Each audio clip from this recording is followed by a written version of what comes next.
Salve pessoal, começando mais uma Leituras da Semana aqui. Se você não é inscrito, se inscreve, ativa o sininho, deixa o like e compartilha com seus amigos e deixa um comentário o que você andou lendo essa semana, fechou? Vamos lá. Primeira leitura da semana foi a Saga dos Vingadores, volume 6. Esse volume é escrito pelo Roger Stern, né, com desenhos do John Buscema, eu acho. E ele abre com a continuação da história do volume anterior, onde basicamente a Mansão dos Vingadores foi invadida por um grupo de vilões comandado pelo Barão Zemo, onde eles acabaram arrebentando com o Hércules, acabaram praticamente aleijando o Jarvis. Foi uma zona ali, tá ligado? E bom, eles dão um pau no Hércules, o Hércules acaba entrando em coma. Nisso, metade da força aí dos Vingadores já fica meio prejudicada, já que ele que era a força bruta da equipe, né? Lógico que no final da história eles resolvem a situação, mas nisso a Vespa começa a refletir, pensar se ela quer mesmo continuar sendo a líder da equipe, continuar na equipe, considerando tudo que vem acontecendo na vida dela, né? Teve o divórcio com o Homem-Formiga, teve isso aí do Hércules que tá em coma, muita responsabilidade na mão dela, ela tá ficando cansada, tá tendo o famoso burnout ali, então ela resolve que vai sair da equipe, deixa o Capitão América encarregado de decidir quem que vai ser o próximo líder e vai embora. O Capitão América nessa época tá numa fase assim que ele não quer ser o líder da equipe, a gente vê que ele tá com outras coisas na cabeça, ele tá meio mais leve assim, não tá querendo chamar tanta atenção, parece, ele quer ser mais um subordinado do que alguém que realmente comanda a equipe dos Vingadores. Então, ele resolve indicar para o cargo a Capitã Marvel, que no caso é a Monica Rambeau, né, não a Carol Danvers, para ser essa líder. Olhando o quadrinho, lendo o quadrinho, a saga ao longo, a gente vê que ela realmente é uma das pessoas mais indicadas, né? Ela tem o treinamento militar ali para liderar uma equipe, ela é a mais forte da equipe, provavelmente, tem os poderes mais avassaladores da equipe, então acho que nada melhor do que ela ser a líder de fato. Isso a gente vai vendo também outros membros da equipe, tipo, pô, queria que fosse eu, não sei o que, o Dr. Druida, acho que é esse o nome dele, meio com inveja, assim, parece que ele tem um plano por trás de entrar na equipe, é meio esquisito, assim. Vai pegando também a insegurança da Capitã Marvel em assumir esse cargo.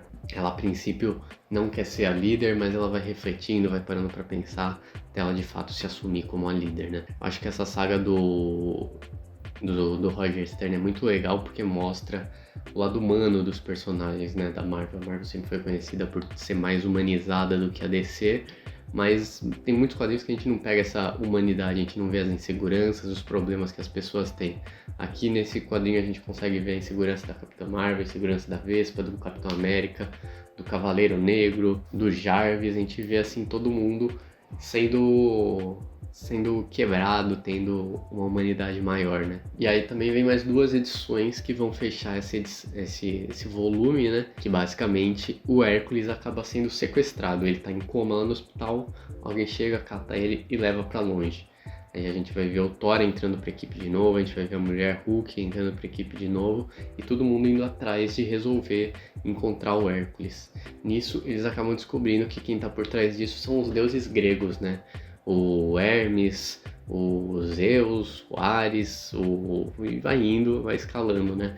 E até o Namor volta a aparecer a partir daqui.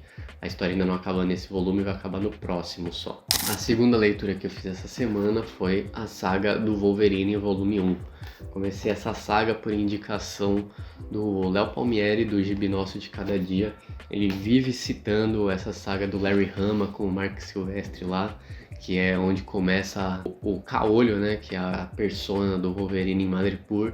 Eu fiquei muito interessado de tanto que ele falou, né, e eu fui atrás para ver se era isso tudo, e realmente é muito bom. Uma das sagas, acho que eu só li o primeiro volume, né, mas tá valendo muito. Quem não tá ligado, o Mark Silvestre é um dos ícones aí dos anos 90 na Image, ele fez o Cyberforce, então a gente vem já de uma imaginação de que vai ser um negócio mais anos 90 assim, mas ele é bem contido ainda aqui. É uma arte bem bonita pro Wolverine, é bem selvagem, acho que dá um aspecto bem diferente assim, é um pouco pontudo algumas coisas, ele é meio brutamontes, meio parece um ogrinho, tá ligado? E essa saga vai começar justamente com o Wolverine em um bar em Madripoor, sendo abordado por alguns yakuzas que são aquelas gangues do Japão, né? A história lembra muito o começo da fase do Wolverine do Frank Miller, lá o Eu Wolverine, que ele acaba lutando contra yakuza e tudo mais. Vai lembrar bastante essa parte. Essa história me deixou um pouco confuso assim de começo, parece que eu peguei o barco andando e me jogaram ali, mas logo passando pelas páginas você já se habitua e já entende o que tá rolando ali de boa.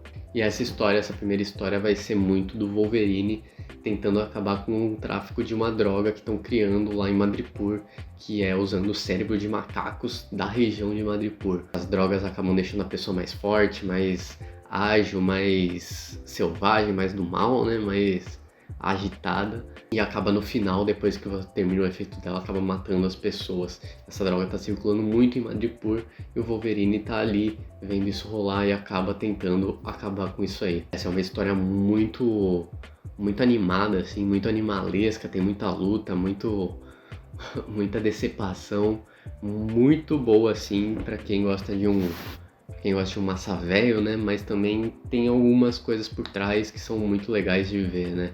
Toda essa questão da droga sendo feita, deles acabando ali com os macacos da região e tudo mais para usar para fazer droga, né? Tem também umas tiradinhas boas com o nome do Wolverine e o significado dele em japonês, fica muito interessante, eu nunca tinha visto isso, achei muito legal. Tem algumas cenas também bem icônicas nesse começo dessa fase, por exemplo, num momento ele é enterrado, né, pra enganar um vilão, e ele sai lembrando um pouco a caçada de Kraven. Eu não lembro qual que veio primeiro, mas lembra um pouco ele escavando assim pra sair do túmulo e tudo mais, e só que diferente do Homem-Aranha, ele é muito mais agressivo, né, então aqui a gente já vê ele saindo e já arregaçando com todo mundo que aparece no caminho dele. Depois disso a gente vê uma história do Wolverine no Canadá, que tem que salvar uma menininha que foi sequestrada por um cara lá que é meio que um caçador, e aí acabam confundindo o Wolverine com um bicho mitológico que tem nessa região e tudo mais. Muito divertido porque vai lembrar um pouco do passado do Wolverine, né, dele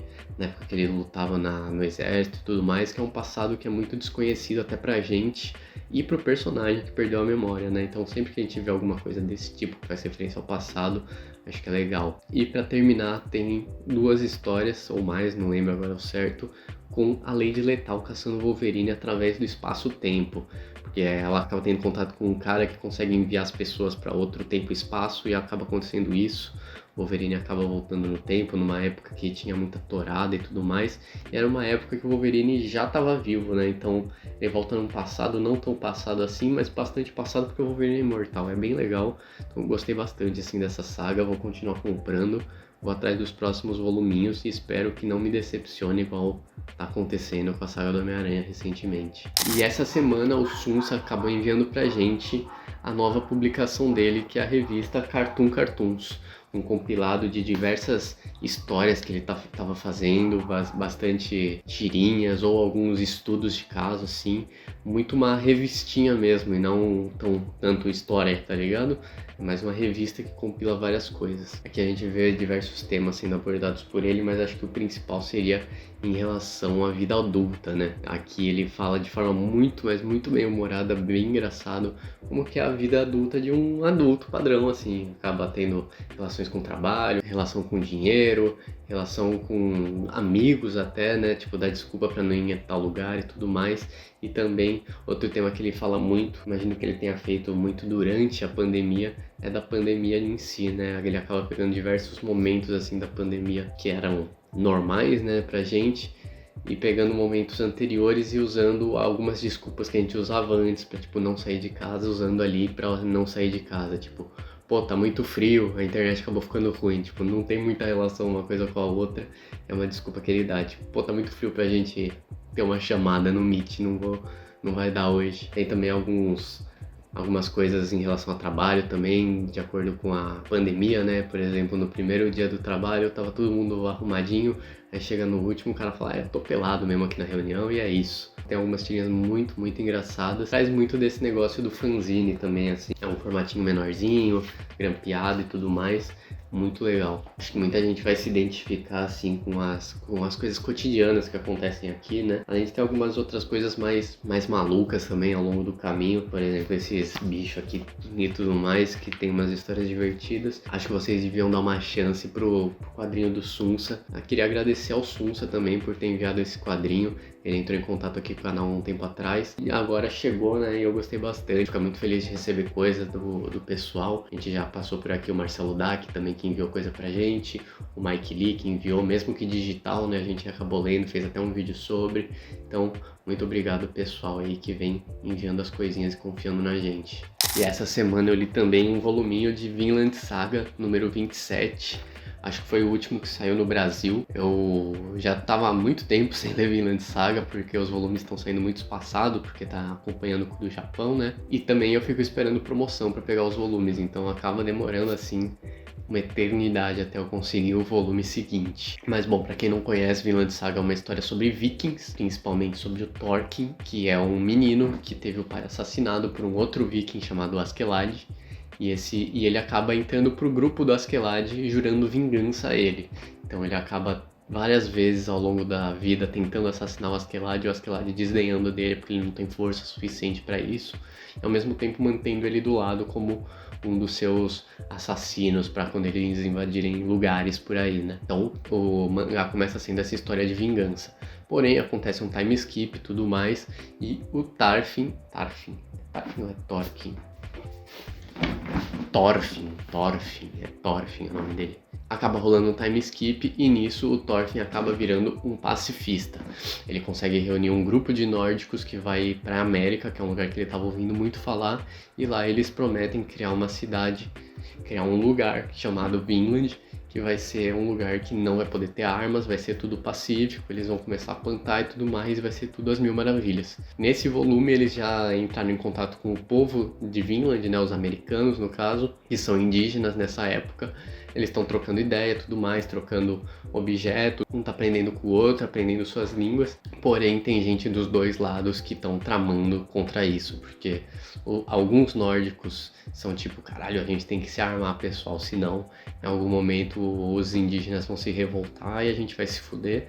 É a mesma coisa do outro lado, que tem uma pessoa que vê o futuro, que fala, pô, tô vendo o futuro aqui e esses nórdicos vão ferrar com a gente, vão destruir tudo aqui, vão começar a plantar, acabar com o nosso terreno, vai fuder geral. E nisso acaba criando esse clima de tensão entre os dois grupos, né, os dois povos, mesmo eles estando de forma pacífica um com o outro ali. Acho que é legal essa discussão do armamentismo aí que o personagem ali tá querendo do lado dos nórdicos. Lembra muito discussões que a gente tem com um certo político aqui no Brasil, né? Que defende a arma a qualquer custo para se proteger, mas ao mesmo tempo não tem de quem se proteger, sendo que o outro lado também está sendo pacífico. E o Thorfinn fica do lado da paz, né? Ele tenta resolver tudo à base da conversa. Muito legal, muito tenso esse volume. Acho que Vinland Saga é um mangá muito bom, cria vários momentos incríveis, ele consegue mudar completamente do começo para esse momento e você continua gostando do mesmo jeito. Fica a recomendação para quem gosta de Vagabond, Berserk, de ler Vinland Saga, ou se você não tiver paciência de ler, né, tem também o anime que tá saindo. E para finalizar, o Filme Perdido, esse quadrinho que é dirigido e roteirizado pelo César Gananian e tem a arte do Chico França. O Filme Perdido é um quadrinho brasileiro que vai falar sobre o Louis Le Prince, que é um cara que era um inventor e ele era meio que um rival do Thomas Edison, que é o criador da eletricidade, né? Ele cria a câmera que grava girando, né? A câmera manivela, e tá levando para patentear em Paris essa criação dele. Nisso ele tá num trem, tanto que o quadrinho começa com a visão que eu vi de um trem, tipo, saindo de um túnel, né? Então a gente vai vendo se aproximando da luz e quem tá dentro desse trem, no caso, é o Le Prince, que tá indo patentear a câmera. Nisso ele acaba descendo em algum momento do trem antes de Paris, porque ele se irrita lá dentro e acaba vivendo uma aventura que vai passando por diversas estéticas de filmes clássicos que rolaram ao longo dos anos da criação do cinema, né? É um quadrinho muito legal e essa relação do trem também não é à toa, né? O primeiro filme a ser exibido, que foi uma criação dos irmãos Lumière lá em 1895, foi a chegada do trem à estação, né? E aí dá a entender que quem tá dentro desse trem é o cara que patenteou a criação da câmera, que é esse Louis Le Prince. É muito legal ver essas mudanças estéticas, essas homenagens aos filmes clássicos. Eu não sou tanto assim de ver filme, o Henrico é muito mais, então talvez ele, quando ele lê, ele vá pegar assim de um jeito muito diferente. Eu vou ver se ele faz isso aí pra gente fazer uma review muito maneira, porque acho que esse quadrinho aqui dá muito o que falar. É um dos melhores quadrinhos, acho que do ano, se eu não me engano é desse ano, né, de 2024. E é um quadrinho nacional, né? O que é sempre legal também de pontuar. É um quadrinho da editora Companhia das Letras, né? Quadrinhos na Companhia. Muito bem acabado, muito bem editado. E eu volto a ressaltar que a questão da arte ficar mudando toda hora, simulando estéticas diferentes de filmes clássicos, um negócio que me pegou muito, achei muito bacana. E eu quero ver mais obras dessa dupla, ou pelo menos não precisa ser necessariamente como dupla, né? Mas individualmente, que eu gostei demais. Fica a recomendação para todo mundo que gosta de filme, gosta da história do cinema, ler esse gibi, que é muito legal, vai passar por vários diretores famosos que aposto que vocês gostam de algum. O vídeo foi esse, me deixa aqui nos comentários quais foram as suas leituras dessa semana, deixa um like, ativa o sininho, se você não é inscrito se inscreve também e compartilha com um amigo, fechou? Muito obrigado e falou!